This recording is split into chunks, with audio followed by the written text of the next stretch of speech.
A story that will break your heart and restore your faith in kindness. A broken man, a mysterious dog, and a child lost in the most brutal blizzard of the century. What would you do when animal instinct is the only hope? Like, share, and hit the bell, because this true story will change how you see animals forever. The wind cut like invisible razors that December afternoon when John Miller first set foot in the hillside cemetery after 3 years of self-imposed absence. The snow fell in heavy flakes that seemed like frozen tears from the gray sky, and the silence was so dense he could hear his own heart pounding against his ribs. At 35, John carried on his shoulders the weight of a guilt that no blizzard could bury. The black marble headstone before him bore 2 names engraved in gold letters. That time was beginning to fade. Elena Miller, his younger sister, and Peter Henry, his 7-year-old nephew. Both had died in that car accident on an icy road, an accident he could have prevented if he hadn't insisted that Elena wait for the storm to pass before traveling to visit him. That's when he heard it. A melancholic, almost musical bark echoed among the rows of snow-covered graves. John lifted his eyes, blurred by tears that the cold turned into crystals, and saw the dark silhouette of a dog standing a few feet away. The animal had coal-black fur, with some gray streaks that suggested age and wisdom. Its brown eyes stared intently at the same headstone John was visiting, as if it also mourned those who rested there. The man felt a shiver run down his spine that had nothing to do with the cold. There was something disturbingly human in the animal's posture, in the way it slightly tilted its head as if paying reverence to the dead. The small town of Hope nestled among mountains covered with centuries-old oaks, a place where winter lasted 6 months and people still believed in omens and the ancestral voice of the mountain. John had grown up there, knew every trail, every cave, every secret the slopes held. But after the accident, he had isolated himself in his cabin on the edge of the forest, transforming himself into the recluse that the town's children pointed at fearfully when they saw him make his rare forays to the local market. He worked as a forest ranger, a position that allowed him to spend whole days alone among the trees, where the silence was broken only by the rustling of branches and the occasional song of a bird resistant to the cold. On that first afternoon, in the cemetery, the dog kept a respectful distance, but John noticed that the animal always returned whenever he visited the graves. It was as if they both shared an unspoken mourning schedule. The dog never got too close, never asked for food or attention. It just stayed there, sitting on its hind legs, its nose pointed to the sky as if sniffing memories in the icy wind. The routine established itself naturally over the following weeks. John arrived around 3 in the afternoon, when the winter sun began its early descent behind the mountains, and the dog was already there, waiting like an old silent friend. It was on one of those afternoons that John finally decided to talk to the animal. The words came out shaky, frozen by the cold air and the lack of practice in conversing with another living being. He told about Elena, about how she loved animals and always wanted a dog but never could, because their father was allergic. He talked about Peter, who at 7 years old already showed the same love for nature that characterized the Miller family for generations. The dog listened with almost supernatural attention, its eyes never leaving John's face, as if understanding every syllable laden with pain. When the man finally fell silent, exhausted by the unexpected catharsis, the animal approached for the first time. Its steps were cautious on the snow, leaving deep footprints that seemed to mark a path between 2 worlds, that of the living and that of memories. John's hand trembled when the dog nudged its wet nose against his palm. The touch was warm, real, tangible in a way he had forgotten things could be. For 3 years he had lived like a ghost, going through the days without really touching them. But there, in that snow-covered cemetery, with an unknown dog offering silent comfort, something inside him began to melt like ice under the spring sun. The animal had an old scar across its muzzle, and its eyes carried the wisdom of someone who had seen much of the cruelty and kindness of the world. John wondered what stories that dog could tell if it had a voice. The blizzard arrived without warning that night. John had just returned to his cabin when the first flakes began to fall with an intensity that foretold a storm. The wind howled, among the oaks like a chorus of tormented souls, and the temperature plummeted so rapidly that the thermometer on the porch cracked. He was preparing his solitary dinner of canned soup when he heard the barks. Sharp, insistent, desperate. It was the dog from the cemetery standing at the edge of the clearing where the cabin was located, its black fur almost invisible against the darkness except for its eyes that shone reflecting the light from the window. John opened the door and the wind almost ripped it from his hands. The dog barked frantically, running a few meters toward the forest and then returning, clearly trying to communicate something urgent. The man hesitated. It had been 3 years since he had truly cared about anything other than his routine of survival and mourning. But there was something in the animal's desperation that touched a long, silenced chord in his chest. He put on his heaviest coat, grabbed a flashlight, and followed the dog into the storm. The animal guided with impressive precision, occasionally stopping to make sure that John was still following, its barks cutting through the howling wind like a sound compass. They walked for almost 20 minutes through the snow that was already knee-deep when John saw it. A small avalanche had slid down the steep slope that bordered the main trail to town. If he had tried to make his usual nighttime walk, as he did every Friday to get supplies from the late-night market, he would have been buried. The dog had saved his life. There, standing in the snow with his breath forming clouds of vapor in the icy air, John felt something he hadn't experienced in 3 years: gratitude for being alive. The dog approached and pressed its body against his legs, the animal's warmth penetrating through the layers of clothing. Together, they returned to the cabin, and for the first time since the accident, John didn't close the door to leave someone outside. Winter proved particularly cruel that year. Food supplies in the town began to dwindle when the roads were blocked. For consecutive weeks, Mrs. Concepcion, the unofficial leader of the community at 72 years old, organized weekly meetings in the parish hall to discuss rationing and survival strategies. She was a woman whose face was lined by time, but whose eyes still shone with unwavering determination. She had lost her husband in an avalanche decades ago, and since then had dedicated herself to keeping the community united and safe. It was at one of these meetings that the issue of stray animals was raised. With limited resources, some argued that they could not afford to feed extra mouths. Others remembered the ancient traditions of the mountain, where animals were seen as messengers and protectors. John rarely participated in these meetings, but on that particular night something compelled him to attend. Perhaps it was the fact that the dog, to whom he had not yet given a name, had become a constant presence in his life. The animal now slept on the rug in front of the fireplace, its soft snores creating a comforting soundtrack for the lonely nights. During the day, it accompanied John on his patrols through the forest, demonstrating an instinctive knowledge of the trails that impressed even the experienced forest ranger. It was during the meeting that John saw Sophia for the first time in Chaisumi. 3 years. She was sitting in the back of the hall, her brown hair tied in a messy bun, her delicate hands holding a steaming mug of tea. Sophia Garcia was the local school teacher and had arrived in Hope only 6 months before the accident. They had briefly met a few times, exchanged polite smiles and conversations about the weather. But after the tragedy, John had closed himself off to any possibility of human connection. Now, seeing her there, something stirred in his chest. She had changed. There was a strength in her posture that wasn't there before, as if the harsh winters of the mountain had forged in her a resilience that matched her natural kindness. When their eyes met across the crowded hall, she offered a small smile that was like a ray of sunshine breaking through stormy clouds. The meeting continued with heated discussions when the hall door burst open. George Miller, one of the new residents who had moved to Hope in search of tranquility, stormed into the room with a face contorted by panic. His 8-year-old daughter, Anna, had disappeared. The girl had gone out to play in the snow near the house after lunch and had not returned. With the storm approaching and night falling rapidly, every minute was crucial. The community immediately mobilized.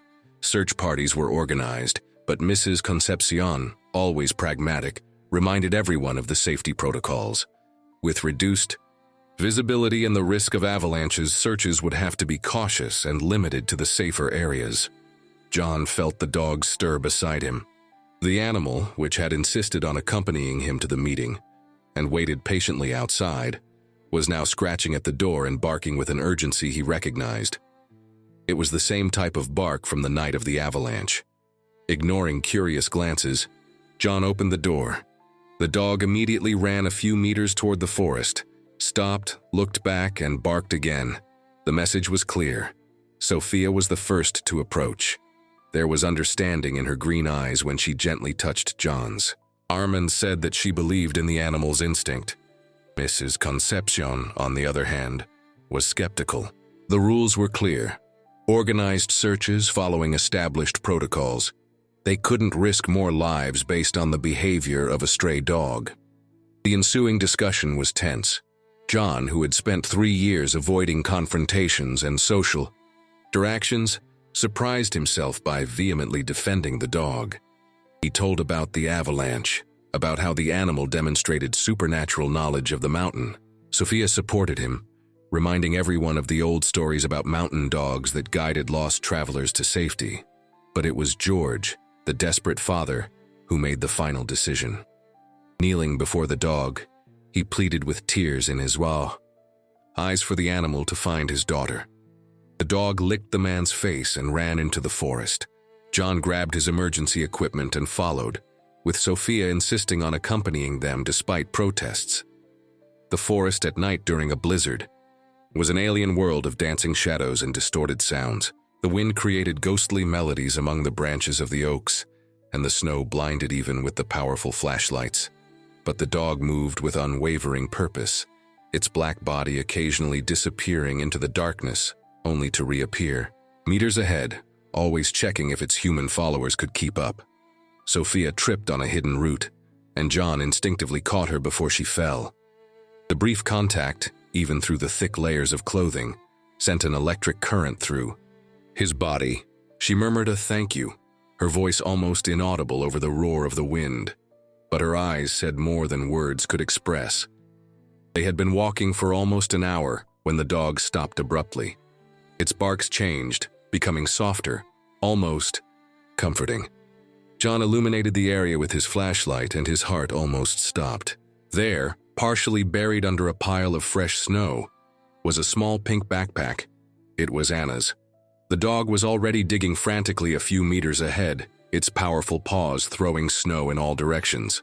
John and Sophia rushed to help, their hands working desperately to remove the snow. John's fingers were numb, but he continued digging, driven by a determination he hadn't felt in years. And then, like a miracle snatched from the claws of winter, they found her. Anna was unconscious but alive, her small body curled up in a fetal position inside a natural cavity formed by rocks. The dog immediately lay down beside her, sharing the warmth of its body while John checked her vital signs. The girl was hypothermic but breathing. With practiced movements from his years as a forest ranger, John wrapped her in emergency thermal blankets, while Sophia used the radio to call for help, but they were too far away to wait for rescue. The storm was getting worse every minute, and Anna needed warmth and urgent medical attention. That's when the dog did something extraordinary. It got up, sniffed the air for a few seconds, and began to lead them down a path John didn't know. Trust had become the only option. Carrying Anna in his arms, with Sophia lighting the way, John followed the dog through the stormy forest. The animal guided them through passages that seemed impossible, under rock formations that offered momentary protection from the wind, through clearings where the snow was less deep. It was as if it knew every inch of those mountains, every secret shortcut. After what seemed like an eternity, but was only 30 minutes, they emerged in a part of the forest that John recognized. They were only 15 minutes from town. The dog had found not only Anna, but the fastest and safest way back. The arrival in town was a whirlwind of activity. Anna was immediately taken to the small medical clinic where Dr. Carvalho worked tirelessly to stabilize her. The dog, exhausted, beyond measure, passed out at the entrance of the clinic. It was Sophia who noticed the blood on its paws, lacerated by the brutal walk through the snow and ice. While the doctor cared for Anna, she improvised bandages for the animal, her gentle hands cleaning the wounds with the same dedication she would show a human patient. John watched, his heart gripped by emotions that struggled to find expression. Gratitude, admiration, fear, and something deeper that he didn't yet dare to name. The following hours were the longest of John's life since that terrible night 3 years ago. The entire community seemed to have gathered at the medical clinic and in the small square in front. Mrs. Concepcion organized hot tea and blankets for those who waited. George Miller alternated between thanking John and the dog with tears in his eyes and going outside to check on his daughter's condition. It was during this vigil that Sophia sat next to John on the snow-covered wooden bench. Without saying anything, she took his gloved hand. The simple gesture broke the last barrier he had erected around his heart. The tears he had suppressed for 3 years finally found freedom, freezing on his cheeks before even completing their journey. Sophia didn't say anything. She just squeezed his hand tighter and rested her head on his shoulder. The Alp dog, even wounded and exhausted, dragged itself to them and laid its head on John's lap. There, in that moment of shared vulnerability, something fundamentally changed.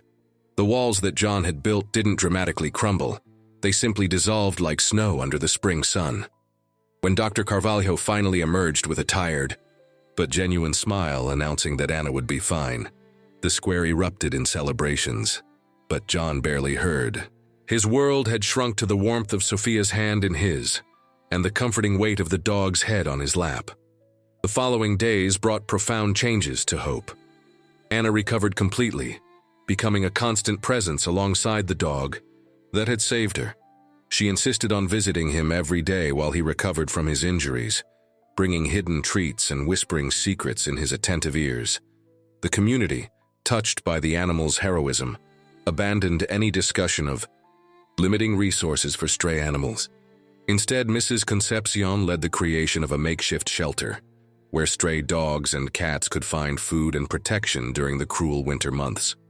John's dog became a living legend, but the price of its heroism began to show. Its paws healed slowly, but there was something else. The traveling veterinarian who visited Hope monthly expressed concern.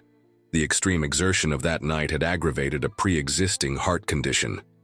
The dog, whom John had finally named Guardian, had an enlarged heart, probably the result of years living in the harsh conditions of the mountain. Complete rest, daily medication, and the harsh truth that its days of running through the forest were over were recommended. John received the news with a lump in his throat. After years of not allowing himself to love, he had opened his heart to this unlikely being, and now the universe threatened to take him away as well. Sophia became a constant presence during this period. She showed up after school with homemade meals, insisting that John needed to eat properly to take care of Guardian. Her visits began with practical pretexts, but gradually evolved into long conversations in front of the fireplace. She told about her own journey to Hope, escaping a big city where she had lost purpose amidst the urban chaos. She talked about her students, about how the mountain children had a connection with nature that she had never witnessed before. John, in turn, found himself sharing memories of Elena and Peter that he had kept as sacred relics. Sophia listened, with the same attention that Guardian showed, her green eyes reflecting understanding without judgment. It was on one of those afternoons that she brought an unexpected gift. A photo album she had found at school, forgotten in a drawer. It was from the Spring Festival 3 years ago, the last one before the accident. There were photos of Elena laughing as she danced the quadrille, Peter with his face painted like a little Native American warrior, and even a photo of John smiling, something he had forgotten how to do. Sophia turned the page, and there it was. A photo of Guardian, younger but unmistakable with its black fur and wise eyes. He was sitting next to Elena and Peter, as if he were already part of the family. The revelation hit John like lightning. Guardian knew his family. Perhaps that's why he visited the cemetery, why he had saved John that first night. The dog was keeping a silent promise to protect what remained of the family that had once shown him kindness. The Festival of Lights arrived with its traditional mix of hope and melancholy. It was hope's most important celebration when the community gathered to light bonfires and lanterns, symbolically driving away the darkness of winter and inviting the light back into the world. John hadn't participated in 3 years, but this year something was different. Guardian, even weakened, insisted on going out whenever he heard the preparations in town. His eyes pleaded in a way that John couldn't ignore. With infinite care, he carried the dog to the central square where the celebration would take place. Sophia was waiting for them, dressed in a red coat that made her look like a living flame against the snowy landscape. The ceremony began at sunset. Mrs. Concepcion, as always, led the traditional prayers asking for the mountain's protection and wisdom to survive until spring. The children sang old songs that had been passed down through generations. And then came the moment to light the large central bonfire. By tradition, this privilege was given to someone who had shown exceptional courage during the year. Unsurprisingly, the community unanimously chose John and Guardian. With the dog in his arms and Sophia by his side, John approached the wood pyre. His hands trembled, but not from cold. When the flame finally caught, roaring to life in an explosion of heat and light, Guardian lifted his head and howled. It was a sound that crossed the square and echoed through the mountains, an ancestral call that seemed to awaken something dormant in the earth itself. What happened next would remain etched in the collective memory of hope forever. As if responding to Guardian's call, other howls began to echo from the surrounding mountains. They were not threatening howls, but a harmonious chorus that seemed to celebrate the moment. People looked at each other in wonder as the sounds created a natural symphony that no human composition could replicate. Even the youngest children were silent in respectful awe. When the howls finally ceased, Guardian relaxed in John's arms, its eyes closing in satisfaction. He had called his brothers of the mountain to witness this moment of rebirth, of light conquering darkness, not only in the physical world, but in the hearts of those present. The celebration continued late into the night, but John noticed that Guardian was quieter than usual. Its breathing had become labored, and there was a different quality in its eyes when it opened them. It was as if it were seeing beyond the physical world, contemplating landscapes that humans could not access. Sophia also noticed, and together, they took Guardian back to the cabin.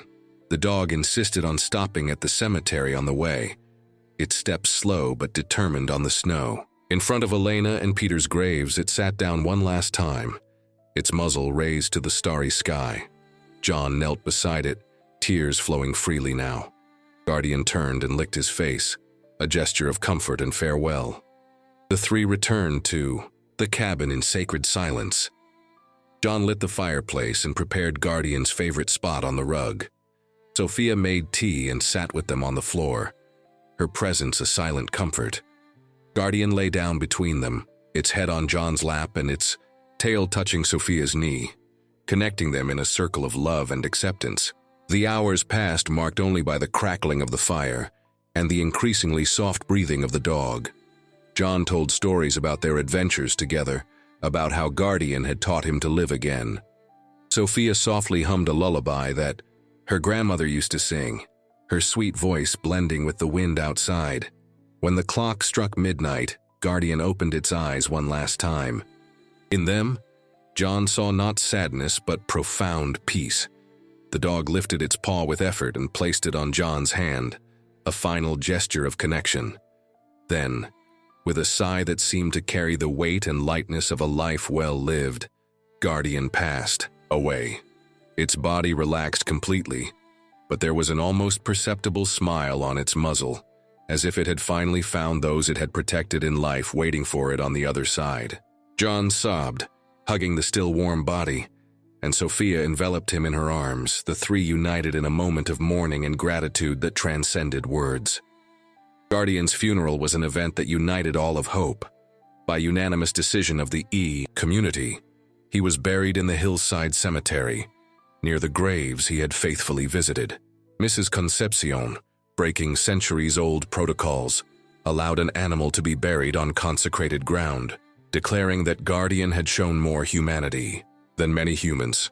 The headstone, carved by a local craftsman, bore the simple inscription, "Guardian, protector, friend, light in the darkness."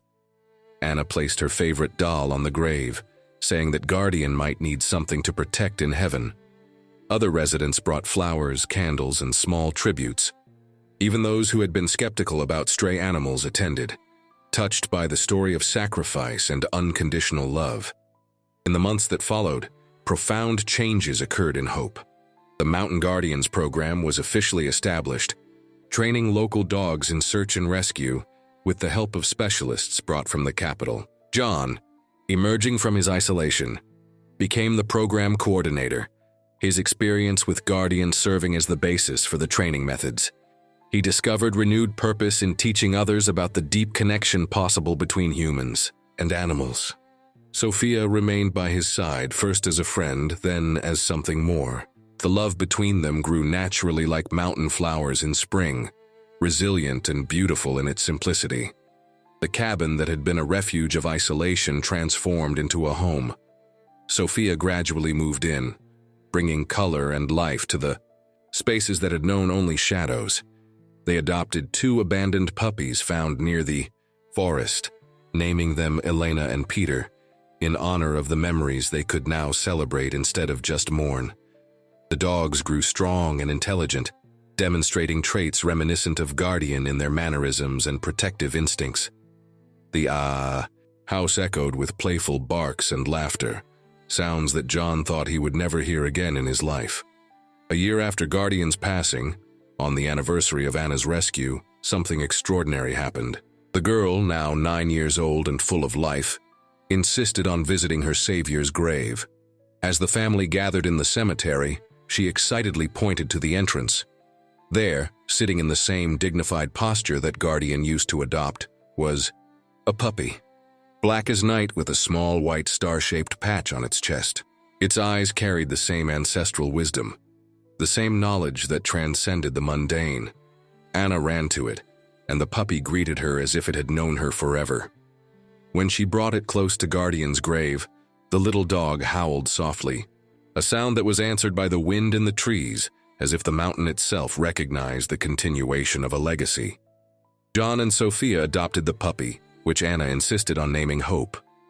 As it grew, it demonstrated the same extraordinary abilities as Guardian, the same protective instinct and connection with the mountain. It was as if the old dog's spirit had found a way to continue its vigil. Hope became the first official graduate of the Mountain Guardians program, saving 3 lives in its first year of service.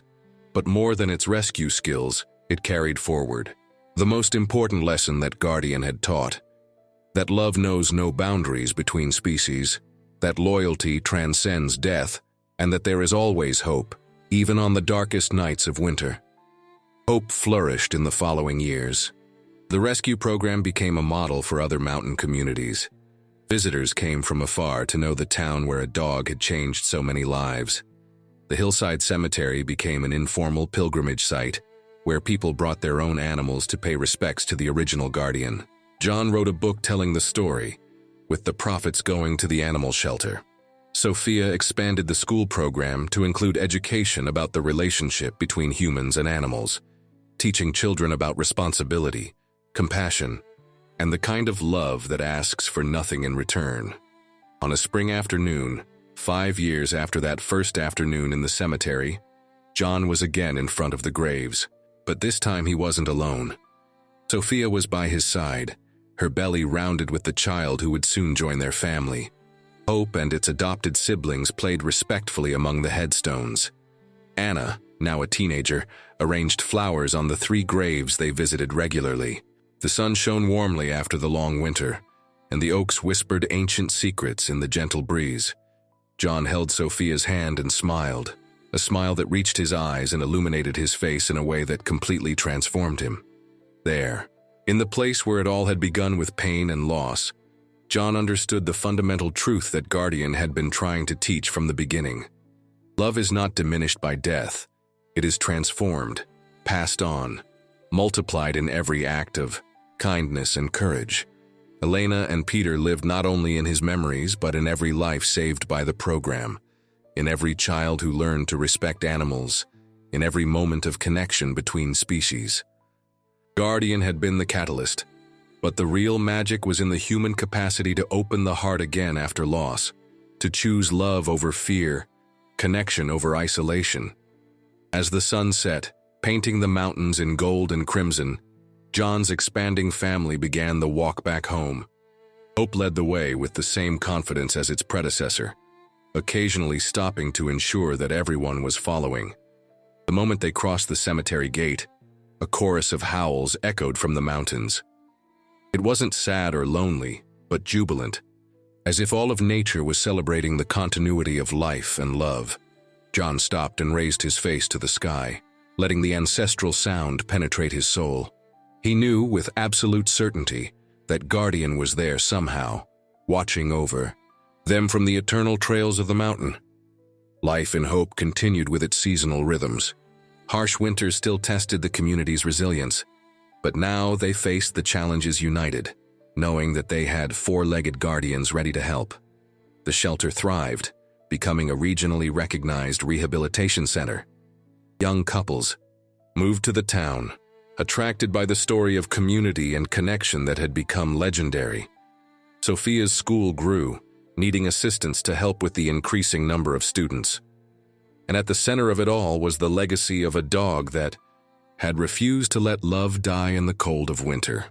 John often found himself telling Guardian's story to visitors, each narrative revealing new layers of meaning. How the dog had appeared exactly when he needed it most. How those wise eyes seemed to see through his defenses straight to his wounded soul. How each bark had been a call back to life. He spoke of the night of the rescue, of bleeding paws in the snow, of a canine heart that had given everything to save a child. But mostly, he spoke of redemption, of how sometimes salvation comes in the most unexpected form, with four paws and a wagging tail. John and Sophia's son was born on a summer morning, his first cries mingling with the joyful barks of the family. Dogs. They named him Gabriel, the messenger, in honor of all the four-legged messengers who had brought light to their lives. From the beginning, the baby showed a special connection with the animals. Hope designated itself his personal guardian, sleeping next to the crib and alerting the parents to the child's slightest discomfort. It was a complete cycle, a new generation growing up with the innate understanding that love knows no species. That family is defined by bonds of choice and devotion, not just blood. Years passed. Gabriel grew strong and kind, embodying the best qualities of his parents and the silent teachings of his canine guardians. Anna became a veterinarian, inspired by the dog that had saved her life. The Mountain Guardians program expanded to include animal-assisted therapy, taking trained dogs to hospitals and nursing homes. Each success was celebrated at the Hillside Cemetery, where 3 graves side by side reminded everyone of where the journey had begun. Visitors left not just flowers now, but collars from their own deceased companions, transforming the place into a memorial to interspecies love. John aged gracefully, his hair turning white like the mountain peaks in winter. But his eyes retained the sparkle that Guardian had rekindled on that first afternoon in the cemetery. He continued his daily walks, always accompanied by at least one of the many dogs that now called Hope home. Each step was a meditation on gratitude, each breath a silent prayer of thanks to the dog that had refused to let him disappear into his own darkness. Sophia remained by his side, a partner in every sense, co-author of the love and redemption story they continued to write daily. On the 20th anniversary of Anna's rescue, the town organized a special celebration. What began as a small ceremony transformed into a festival that attracted people from all over the country. Stories were shared about animals that had changed lives, about moments of connection that transcended the rational. Scholars came to document the Hope phenomenon, trying to understand how a community had been so profoundly transformed by a single dog. But those who lived the experience knew that some truths could not be captured in academic studies. They lived in the space between heartbeats, in the moment of silence before a warning bark, in the warmth of a furry body offering comfort without asking for anything in return. As the sun set on that day of celebration, casting long shadows over the decorated square, John went up to the makeshift stage. His voice, hoarse with age but strong with conviction, echoed through the valley as he shared a final reflection. He spoke of how grief can freeze us more effectively than any winter, how the fear of loss can prevent us from living. But he also spoke of unlikely angels, of four-legged messengers who appear when we need them most, if we are willing to see. He told how a dog had been the bridge between his frozen past and a future he hadn't dared to imagine. And he ended with a question that resonated in the hearts of everyone present. "And you," his voice charged with emotion, asked the silent crowd, "at what point will you let hope bloom in your desert? When will you allow love, in whatever form it appears, to melt the ice around your heart?" Guardian taught me that sometimes salvation barks, that the divine can have muddy paws and warm breath. He showed me that mourning honors our dead, but living fully celebrates them. Each of you has your own winter to face, your own mountain to climb. The question is, will you recognize your guardian when he appears? Will you have the courage to follow when he barks, showing the way? Or will you let fear and pain freeze your ability to love again? The square remained silent for long moments before erupting in applause, tears, and embraces, each person touched by the universal truth in John's words.